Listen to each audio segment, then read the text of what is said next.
Mas Ganjar adalah sosok yang sangat pantas untuk memimpin negara kita. Dan oleh karenanya mereka-mereka yang mungkin awalnya berpikir untuk mendukung yang lain, ini kemudian harus menyadari bahwa pilihan terbaik mereka adalah Mas Ganjar.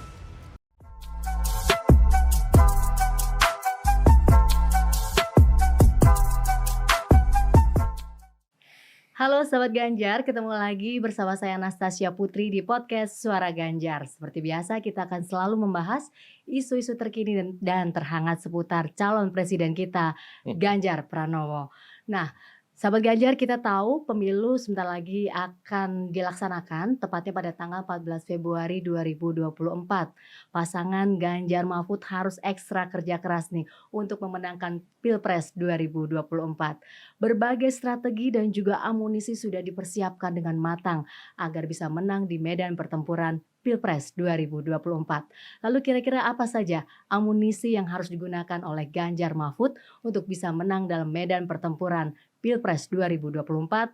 Kita akan bahas tuntas dalam podcast Suara Ganjar kali ini, di mana hari ini kita sudah kehadiran tamu kita yang spesial dan hadir secara eksklusif di studio podcast Suara Ganjar ini. Saya perkenalkan, siapa lagi kalau bukan beliau. Ini adalah mantan Panglima TNI yang sekarang menjabat sebagai Wakil Ketua Tim Pemenangan Nasional Ganjar Mahfud, Bapak Jenderal TNI Purnawirawan Andika Perkasa. Halo, selamat siang Bapak. Selamat siang Mbak Salaman dulu Natasha. boleh ya. Apa kabar? Sehat selalu Pak. Sehat-sehat Mbak. Wah, terima kasih banyak. Ini spesial kami kehadiran Bapak di sini di tengah kesibukan Bapak tentunya di TPN. Gimana Pak? Terima kasih juga udah diundang nih Mbak. Oke. Apa sih Pak kesibukan Bapak akhir-akhir ini Pak? Ya jelas ngawal terus Mbak proses apakah misalnya cara kita kampanye, kemudian riak-riak yang muncul di publik yang harus kita respon, kemudian bagaimana manajemen kita sejauh ini terhadap kekompakan di lapangan dan seterusnya lah, banyak. Wah, capek pasti sampai nggak tidur nih. Enggak juga. Tidur paling malam jam berapa Pak? Paling Dini malam. hari. Jam 2 baru tidur pasti nih. Enggak lah, kadang-kadang Jaga aja ya. Mbak, kadang-kadang aja. Pasti sibuk sekali, apalagi ini sudah mepet nih mendekati Iya, ada betul. libur Natal Tahun Baru, tetap maju terus, Harus tetap Mbak, berkampanye terus. Ya harus, karena disitulah kita memanfaatkan lah waktu-waktu orang tidak bekerja ini kan berarti mereka pasti biasanya mengunjungi tempat-tempat tertentu. Nah, itu yang harus dimanfaatkan. Oke, Pak, sebelum kita ngobrol lebih jauh lagi, pengen tahu nih Pak, spill sedikit ya, alasan Bapak dari Bapak selesai sebagai Panglima TNI, kemudian mau masuk dan bergabung ke TPN ini memilih paslon Ganjar Mahfud. Apa sih motivasinya Pak? Waktu itu kita nggak ada pikiran tentang TPN loh Mbak.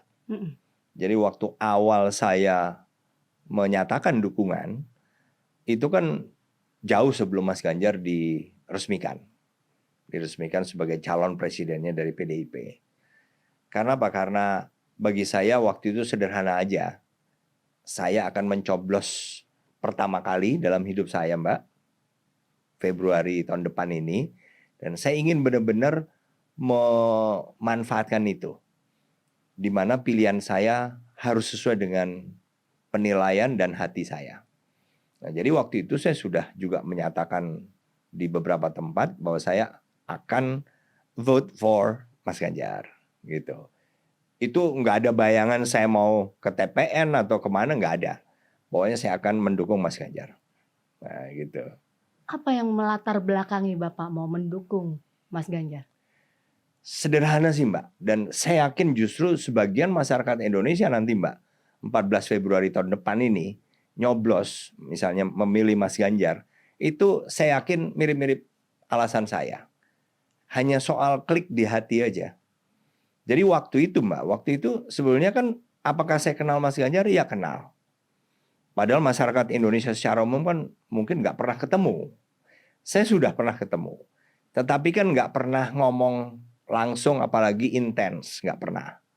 Ketemu beberapa kali juga bukan saya yang ketemu, tapi saya mendampingi orang, mendampingi presiden yang berkunjung ke Jawa Tengah sehingga mau nggak mau ya saya berada di dekatnya Mas Ganjar gitu.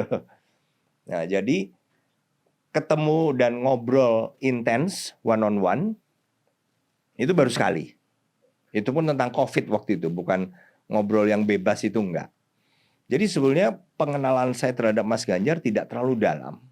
Apalagi misalnya karena saya tahu benar kepribadian, oh enggak, sama sekali enggak. Tapi ya itu aja, mungkin hati saya di antara calon-calon yang ada lebih klik ke Mas Ganjar.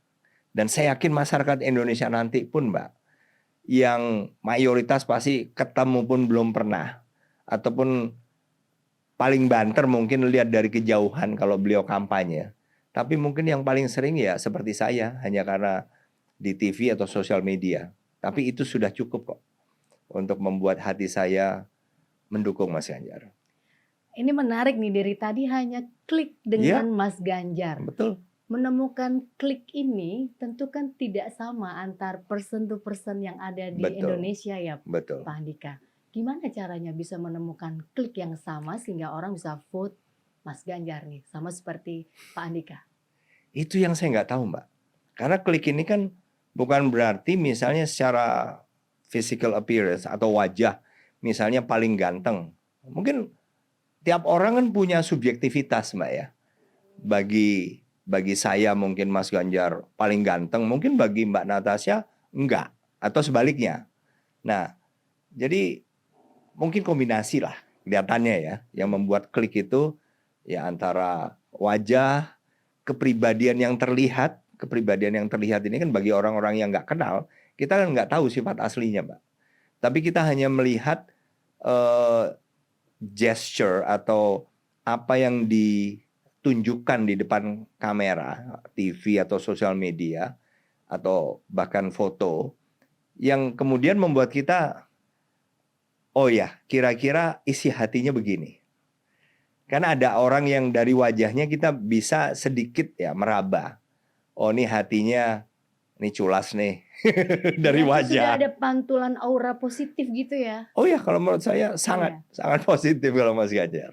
Nah, itulah kemudian akhirnya membuat Pak Andika mau ketika ditawari masuk dalam TPN. Betul, betul. Jadi saya sudah memutuskan duluan, kemudian saya dapat tawaran, oh saya siap. Apa aja, peran apa aja saya siap. Oke, karena politik ini juga dunia baru kan buat Bapak ya? Betul. Iya, tapi Betul. kurang lebih sama karena permainannya bermain strategi. Iya kan, Pak? Iya. Apa bedanya nih strategi dalam Bapak sebagai Panglima TNI dan strategi dalam politik, Pak? Waduh, yang jelas variabelnya, Mbak. Variabelnya kan memang hal-hal yang mungkin tidak terfikir ya dalam sebuah misalnya operasi. Operasi misalnya di mana? Di Papua misalnya. Walaupun kita tidak mengatakannya sebagai sebuah operasi, tapi kan memang ada perlakuan tertentu lah yang harus kita lakukan dalam rangka menjaga keamanan di sana. Karena memang situasi keamanan kan nggak sama dengan daerah lain. Nah, variabel yang berpengaruh ini memang sangat pribadi, sangat personal, banyak. Sehingga itu yang menurut saya harus lebih menjadi perhatian saya. Karena politik ini juga nggak ketebak ya, Pak. Mana Betul, lawan, betul. mana kawan. Betul sekali, Mbak. Musuh dalam selimut juga banyak Betul, tiba-tiba betul, begitu. Nah, betul. itu gimana menghadapinya? Ya kita menurut saya satu karena persamaan kepentingan tadi Mbak, rupanya yang menjadi dasar. Jadi menurut saya juga jangan sampai kita membuat luka. Nggak boleh baper. Nah, dan juga jangan membuat luka di hati orang kalau itu tidak diperlukan sama sekali. Mhm. Karena apa, hubungan itu akan terus ada kok. Mau nggak mau kita tetap harus berhubungan dengan para elit ini dan masyarakat juga yang pasti akan ketemu lagi. Iya, kalau dalam pertempuran jelas ya musuh kita tembak gitu ya, Pak. Iya. Tapi kalau ini musuh harus kita kawani ya, Pak, kalau dalam politik? Ya mungkin cara menyikapinya kita bisa berlawanan dalam hal pikiran, tapi tidak dalam hal personal. Itu aja Mbak. Oke, baik. Eee, Pak Andika, kita juga tahu eee, bicara tentang strategi kita harus tahu medan ya, Ya. medan pertempuran kita. Kalau yang Bapak lihat, bagaimana situasi politik Indonesia saat ini, terutama sudah mendekati pemilu 14 Februari 2024 ini, Pak? Ya kalau situasi politik sih menurut saya secara umum yang bagus adalah tidak mengarah kepada perpecahan. Tidak seperti 2019. Itu yang menurut saya cukup bagus. Walaupun tetap saja dinamika yang dilakukan oleh banyak pihak, jadi bukan hanya 3 pihak yang bertanding, Mbak, tapi banyak pihak ini juga yang banyak di luar dugaan lah. Tapi yang penting adalah bagi saya kan bagaimana kita ini tidak terpecah. Karena kalau terpecah itu akan ada konsekuensi turunan yang menurut saya sangat sulit untuk diperbaiki. Karena kita pernah mengalami beberapa kali, khususnya pecah dalam hal sara lah, suku, agama, ras, antar golongan. Itu yang menurut saya harus kita hindari. Dan kondisi politik sekarang jauh lebih bagus daripada 2019 yang lalu. Tapi ada juga fenomena yang menarik dalam pemilu kali ini, pecahnya mungkin perpecahan internal juga nih Pak ya. Nah, bagaimana justru ini datang kalau ada perpecahan di internal politik, partai penguasa dan juga yang sedang berkuasa saat ini itu menjadi salah satu paslon lain, ya, mendampingi paslon lain. Itu bagaimana menghadapi gejolak internal politik? Ya, menurut saya itu adalah faktor yang tidak kecil. Tetapi juga bukan sesuatu yang harus menghentikan kita, nggak boleh. Dari awal partai politik, dalam hal ini PDIP sudah menyatakan nominasinya, pencalonan presiden kepada Mas Ganjar, yang kemudian disetujui oleh 3 partai lain, Perindo, P3 dengan Hanura, begitu juga dengan Pak Mahfud yang kemudian disepakati sebagai calon wakil presiden, dan itu adalah keputusan yang harus jalan terus. Apapun yang terjadi. Bahwasannya ada variabel yang Mbak Natasha bilang tadi yang kemudian berubah arah, dan itu juga tidak mudah menghadapinya, ya tetap kita harus jalan. Kita harus bisa. Nggak bisa kita kemudian tergantung pada variabel ini, kemudian berubah keputusannya. Nggak boleh. Karena ini juga mempengaruhi dukungan para relawan di akar rumput ya Pak. Bagaimana nih mengatasi gejolak-gejolak relawan yang pindah haluan barangkali meskipun masih dalam satu partai yang sama? Ya itu nggak bisa dihindari, Mbak. Kan itu tergambar lah kira-kira di survei-survei belakangan ini. Tergambar bahwa misalnya yang mendukung Mas Ganjar ini ada penurunan. Tapi itu sesuatu yang bagi kami merupakan tantangan. Karena apa? Kita harus bisa menunjukkan bahwa Mas Ganjar adalah sosok yang sangat pantas untuk memimpin negara kita. Dan oleh karenanya mereka-mereka yang mungkin awalnya berpikir untuk mendukung yang lain, ini kemudian harus menyadari bahwa pilihan terbaik mereka adalah Mas Ganjar. Jadi bukan hanya karena mereka adalah pendukung setia Mas Ganjar, bahkan kepada yang tidak mendukung pun Mas Ganjar awalnya, kita harus bisa menunjukkan kepada mereka, Mas Ganjar adalah calon pemimpin yang pada saat beliau nanti dipercaya oleh masyarakat Indonesia memimpin negara kita, dia tidak akan membuat masyarakat kita terpecah. Dia akan memilih atau memperhatikan semuanya. Nggak ada lagi misalnya, oh ini dulu pendukung A, pendukung B, tapi bukan pendukung saya, nggak akan. Mas Ganjar punya hati seorang pemimpin yang jelas, yang akan menjadi perhatian adalah seluruh masyarakat Indonesia. Pak Andika, kita tahu paslon ada 3 ya Pak. Bapak optimis menang 1 putaran Pak? Ya sebagai target ya 1 putaran. Tetapi saya percaya yang lebih penting adalah bagaimana menaikkan suara Mas Ganjar setinggi mungkin dulu. 1 putaran, 2 putaran menurut saya sesuatu yang sangat wajar juga. Tapi yang jelas bagaimana kita harus bisa meningkatkan kembali, merebut kembali yang tadinya ada di Mas Ganjar, kemudian sempat berpikir berbeda, ini yang harus kita tarik kembali dan bahkan mungkin dari mereka-mereka yang sebelumnya sama sekali belum mengambil keputusan, Mbak. Ini kan juga masih banyak. Harus kita pastikan mereka berpikir Mas Ganjar lah yang terbaik. Oke, kalau gitu gimana cara menarik ya, menarik tadi ya, menarik atau, Mas Ganjar ini memiliki daya tarik yang luar biasa, supaya tadi dapat meningkatkan suaranya Mas Ganjar. Apakah debat capres kemarin sudah mampu meningkatkan, suara Mas Ganjar? Jadi bagaimana menarik menurut saya adalah menjadi diri sendiri. Karena apa? Karena menjadi diri sendiri, Mas Ganjar, Pak Mahfud, itu adalah strategi terbaik. Menjadi diri sendiri sebagai orang yang punya pasti kekurangan, tapi juga punya kelebihan, nggak apa-apa. Kita tidak ingin menampilkan hanya kelebihan saja, dan mungkin menyembunyikan kekurangannya dengan strategi macam-macam. Bagi saya, yang lebih dalam adalah menampilkan Mas Ganjar, Pak Mahfud apa adanya. Karena dengan tampil apa adanya, dengan segala kekurangan yang mungkin orang juga melihat, nggak apa-apa. Ya inilah Mas Ganjar.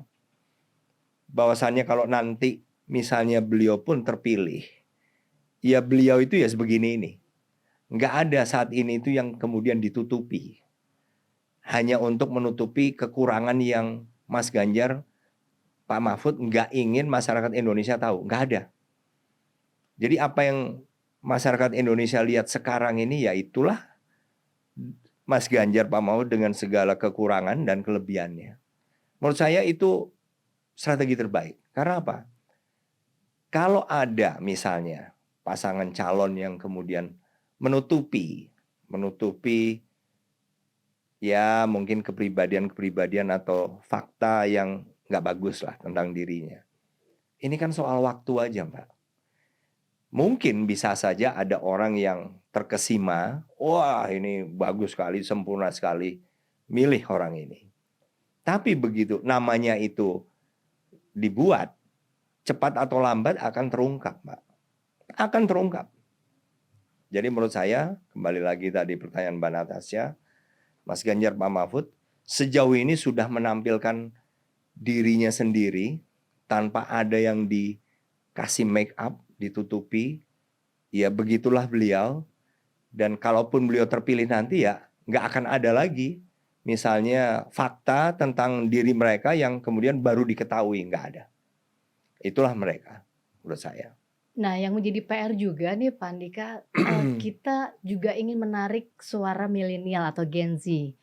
Gen Z ini kadang-kadang lebih suka yang remeh-temehnya, bukan fakta aslinya, tetapi justru suka yang sesuatu, hiburan ya, Iya, di balik, semua, fakta-fakta dia lebih suka hal-hal yang ringan gitu, bukan, faktual gitu. iya, Apalagi Gen Z sekarang mainnya sosial media. iya, Sosial media kita nggak bisa bendung ya Pak Andika, begitu banyak konten-konten yang di-create gitu sedemikian rupa. Nah bagaimana juga kita, atau Mas Ganjar atau Pak Andika sebagai, tim pemenangan, Ganjar Mahfud menarik suara dari Gen Z ini, supaya mereka juga bisa melihat Mas Ganjar apa adanya dan menjadi, representasi anak muda gitu. ya menurut saya kalaupun benar, misalnya Gen Z, milenial, lebih tertarik kepada hal-hal yang sifatnya bukan substansi. Misalnya, saya tidak tahu apakah ini benar atau tidak. Kalaupun iya, ya apa yang terlihat di Mas Ganjar dengan semua penampilannya, ya itulah dia. Tapi kita tidak punya strategi untuk, oh misalnya Gen Z, milenial ini senang misalnya hiburan.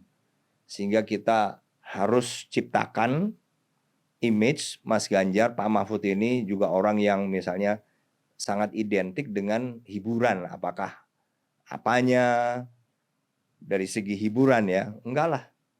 Karena apa? Walaupun Gen Z milenial kita lebih memperhatikan hal-hal yang mungkin misalnya tidak substansial. Tapi satu hal yang menurut saya tidak mungkin salah, penilaian saya. Mereka nggak suka dibohongi. Menurut saya ya. Mereka adalah anak-anak muda kita yang jauh lebih baik daripada generasi saya, Mbak. Generasi baby boomers. Mereka jauh lebih baik. Karena apa? Pengetahuan mereka lebih banyak. Jadi mereka lebih terekspos dibandingin zaman saya. Saya mungkin nggak banyak tahu waktu kecil ya. Atau waktu remaja. Nggak banyak tahu kehidupan misalnya di negara maju. Mereka sekarang ini, Gen Z, milenial, waduh. Akses tiap hari sudah tentang apakah itu video atau tulisan orang atau foto dari teman-teman mereka di negara maju. Yang juga punya nilai. Dan salah satu nilai yang ini berdasarkan survei Mbak ya, terhadap Gen Z, mereka lebih suka pada sebuah kejujuran. Jadi menurut saya, walaupun tidak substansial misalnya, tetapi saya tidak pernah mendengar dan sejauh ini kita tidak pernah punya rencana untuk menampilkan Mas Ganjar yang bukan dirinya hanya supaya Gen Z ini suka. Sama sekali enggak.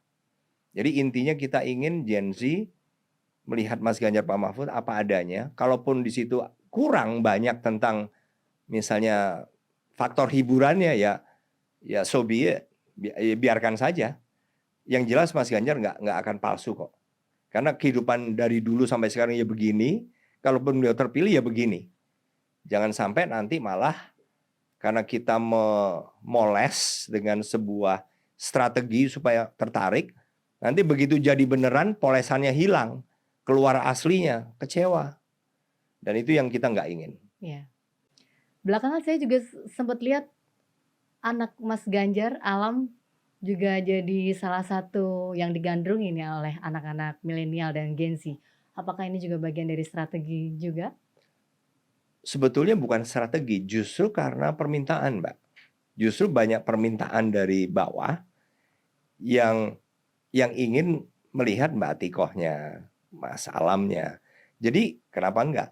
Makanya jadwal Mas Ganjarnya berbeda, Mbak Atikohnya berbeda, Mas Alamnya berbeda. Supaya makin banyaklah orang yang memiliki kesempatan untuk melihat ketemu langsung mereka. Oh, jadi ikut menjadi tim kampanye Oh juga iya, ya, oh iya Pak. keluarga Iya. Dan Pak Ganjar. dengan jadwal yang berbeda, jadi nggak selalu jadi satu mereka. Oke. Kalau dari Mas Alamnya sendiri gimana? Mereka Mas Alam cukup support ayahnya gitu? Sangat, Atau juga harus belajar politik juga akhirnya? kalau sangat support sangat, tetapi justru yang Mbak lihat sendiri, Mas Ganjar sendiri, Mas Alam sendiri kan bagian dari Gen Z. Tapi Mas Alam sendiri membuat dirinya juga apa adanya, nggak kemudian misalnya ingin dilihat oleh teman-temannya sesuai dengan kesukaan teman-teman yang nggak juga. Udah tampil apa adanya. Karena Pak itu lebih bagus. Kalaupun ada yang nggak terlalu suka, lebih baik mereka tahu di awal daripada taunya belakangan setelah terpilih. Maka mereka akan merasa tertipu. Jadi Mas Alam pun juga tampil ya apa adanya seperti dirinya. Iya, menyenangkan sih lihat anak muda seperti Alam sudah jago tuh public speaking-nya bagus ya. Ya, Terus cara ya tampil di depan media juga hebat. Begitu juga Bu Atikoh ya. ya dan itu kan bukan karena dilatih, Mbak. Justru itulah nilai yang sudah ada dalam keluarga Mas Ganjar. Jadi tidak sengaja dilatih, Oh, tidak itu secara dari khusus dulu. ya? Ya kan nggak bisa, Mbak. Nggak bisa tiba-tiba, misalnya Mbak bilang tadi Mas Alam pinter. Mhm. Nggak bisa pinter itu hasil dari sebulan 2 bulan, nggak mungkin. Itu adalah kultur di dalam keluarga ini yang dari dulu juga mungkin lebih mengedepankan nilai-nilai sebuah argumentasi, sehingga mungkin Mas Alam ya dari awal sudah dilatih untuk berani mengungkapkan, berargumen, dan itu kan terlihat. Nggak bisa loh Mbak.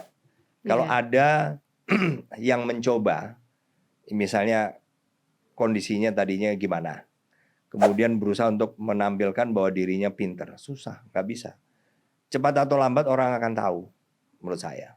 Dan ini juga menjadi salah satu nilai plus Oh Mas ya, Ganjar ya, oh ya. keluarga. Berarti kan satu keberhasilan Mas Betul. Ganjar dalam membina keluarga. Menarik nih.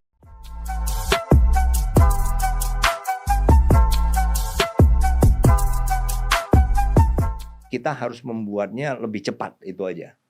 Karena kita nggak punya waktu untuk menunggu dengan kecepatan yang sekarang. Kita harus bisa meningkatkan lebih cepat agar kita benar-benar bisa memanfaatkan nih